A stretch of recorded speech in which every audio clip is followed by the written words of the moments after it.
Here we have a McCulloch Pro Max 610 chainsaw with a 16-inch bar and chain.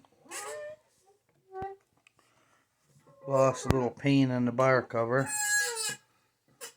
Okay, let's see what she does. Got a little crack in the top cover, don't hurt nothing.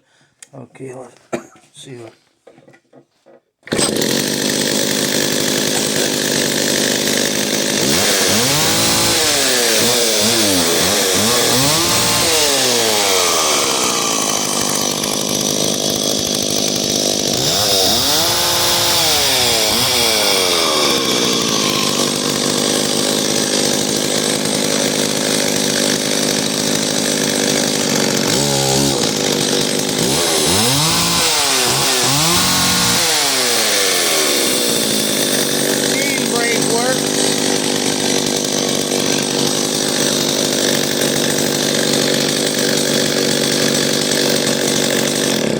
Seems to run out pretty good.